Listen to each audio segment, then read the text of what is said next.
All of us hate the summer season and power cuts. Unfortunately, it looks like we need to prepare for more than usual blackouts this time around. India's coal stocks are at their lowest pre-summer levels in 9 years. This when in just the first fortnight of April 2022, domestic power demand hit a 38-year high for the month. India's power shortage has shot up to 1.4%, making it the worst in recent times.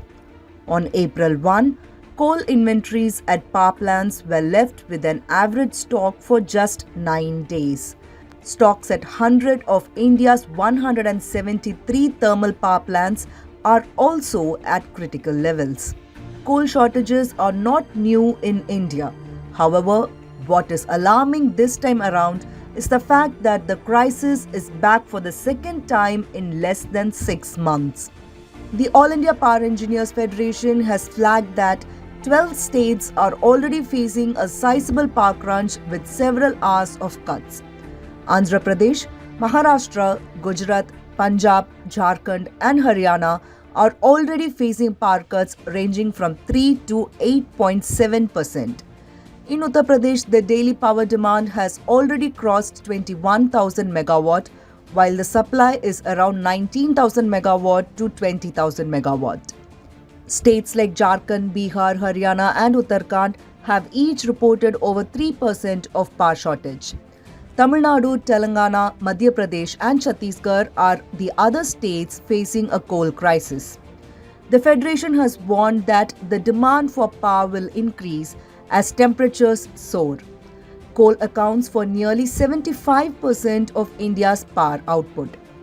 This crisis is set to impact the industrial sector in India, which was already hit by COVID and slowly limping back to normal. Kia Motors and Pfizer, which are based out of Andhra Pradesh, are facing an electricity deficit of 8.7%. This has impacted their production. Similarly, Factor Alloys Limited, which produces ferrochrome used in manufacturing stainless steel, has stated that it has been forced to reduce its output by 50%. Over 100 MSMEs in the Bokaro industrial area have also already begun reporting adverse effects. They are facing power cuts of over 6 hours. With diesel prices also having shot up, they are having a tough time. Using generators as an alternative has led to their production costs shooting up.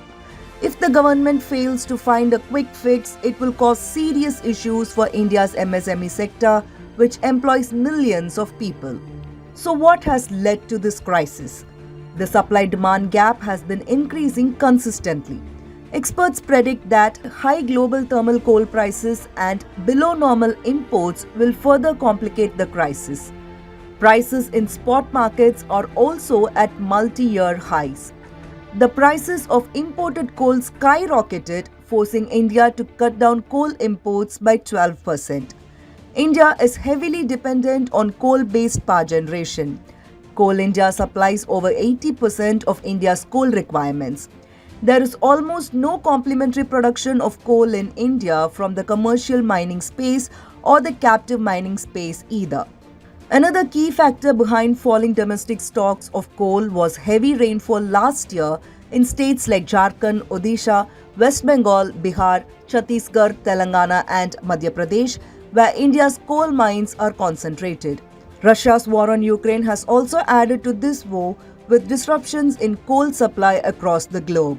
With the Investment Information and Credit Rating Agency of India predicting that the conflict could push the price of imported coal higher by 44 to 45% in the first quarter of financial year 2023, India's import options seem to be unlikely in the near future. This added to demand pressure on Coal India, which led to its stocks being depleted to dangerously low levels. India is among the countries that has pledged to gradually eliminate its dependence on coal and move to renewable energy. The transition has been slow. However, the need is being felt now. Meanwhile, government sources have told ANI that power plants in India still have 10 days of stock and that the country has coal stock of more than 30 days left. It has also said that 2.1 metric ton coal is being added to the power plants on a daily basis and is hopeful that this can help tide over the crisis. A federal report.